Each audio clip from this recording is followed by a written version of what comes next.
Hello everyone, welcome back to my YouTube channel. Please like and subscribe it. So today we are gonna cover a game played between two former world champions, Vasily Smyslov, the 7th world champion, and Mikhail Tal, the 8th world champion. It's a very complex game in which Tal showed how to play the endgame like a machine and squeezed a win out of a drawish position. So let's check it out. We have c4, the English opening, g6, knight c3, bishop g7, g3. Here we have c5, bishop g2 and knight c6 by Tal. b3 and now e6. Have bishop b2, knight g e7, and here Smyslov played an interesting move, which is knight to a4. He wants to exchange these bishops but giving black two tempi. Bishop into b2 was played by Tal, knight into b2 and castles. We have e3 and now d5. Here knight f3 was played, threatening d4, but now knight f5, preventing d4. You don't want to give white to play d4 as the asymmetrical position will arise in which the position of the knights will be in the favor of white.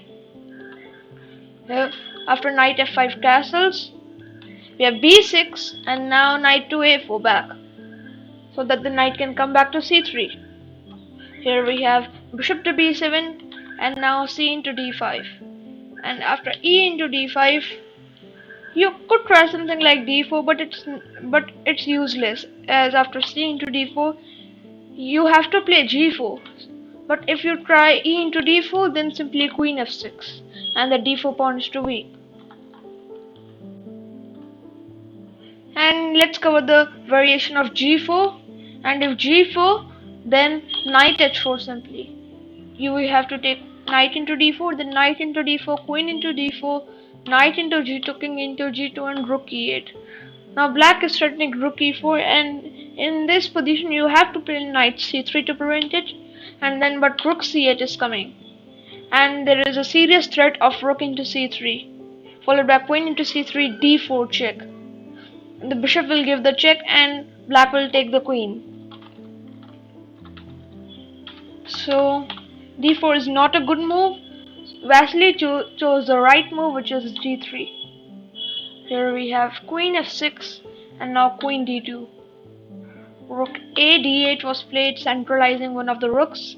Here we have rook f to d1 and now rook f e8, centralizing both the rooks. Here we have rook a b1.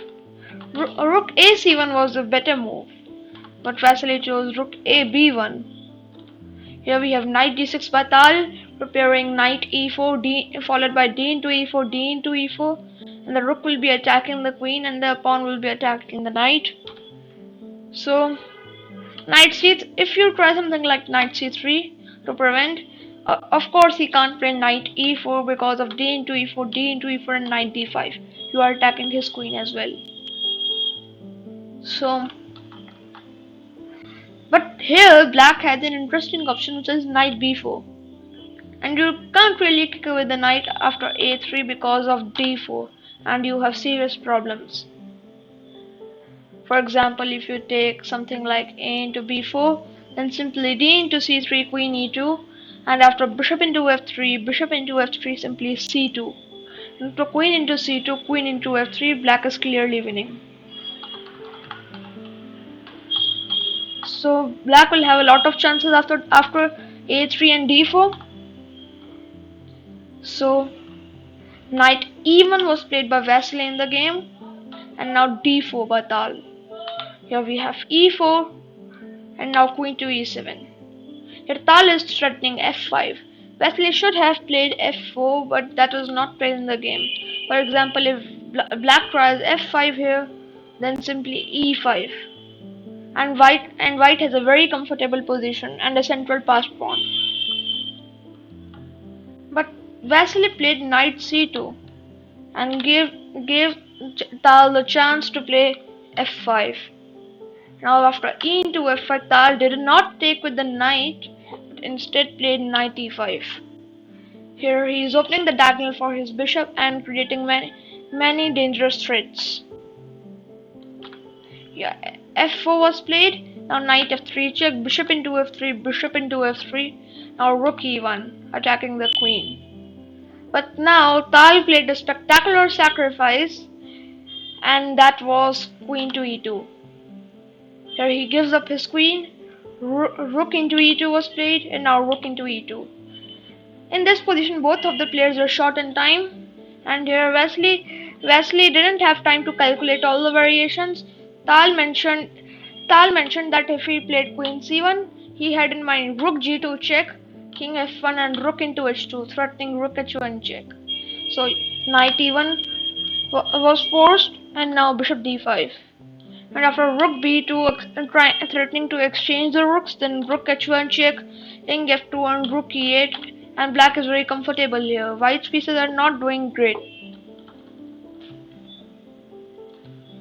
So Smyslov took queen into e2, and now bishop into e2. Here we have knight b2 defending the d3 pawn, and now g into f5 with Tal. Here we have rook to e1, and now bishop h5. Tal retreats with the bishop. Here we have knight c4, knight into c4, and here you can't take with the d pawn as d3 is coming. So b into c4 is forced, and now rook e8. Here we have king f2, rook into e1 by Tal. He exchanges the pieces, and here king into e1 was played in the game, but better was knight into e1 because you have to get into activity with your knight. King into e1 is a slow move, and Tal took advantage of this by playing king f8, and after king g2, king e7, knight e1, now a6, threatening b5. Now a4 is forced. Here Tal didn't go for bishop e8 immediately, threatening the pawn, but because of a5. After b into a5, knight f3. Black is a pawn up, but these two pawns are double pawns, and it makes tougher for black to win this game. So Tal blocked the way for this pawn by playing a5. And you have to take some action to defend this pawn now. King c2 was played, the only move, and now bishop e8, attacking the pawn. Here we have king b3 defending, and now bishop c6. Tal wants to prevent the activity of Vasily's knight. So king a3 was played, and now king f6. We have king b3 and king g6. Now after king a3, king h5, Tal is preparing to play king g4 and enter the king side and grab all the pawns. h3 was played, creating a wall against the king, and now king g6 by Tal. You will see his idea. King b3 and now king g7. After king a3, now king f6. And after king b3, then bishop e8. And bishop, he wants to come with his bishop after bishop h5 to bishop d1. So you have to prevent it and play something like knight g2, which was played in the game. And after bishop h5, king c2. And now after bishop e2, Tal is threatening bishop f1. So knight e1 was played in the game, and here we have bishop f1.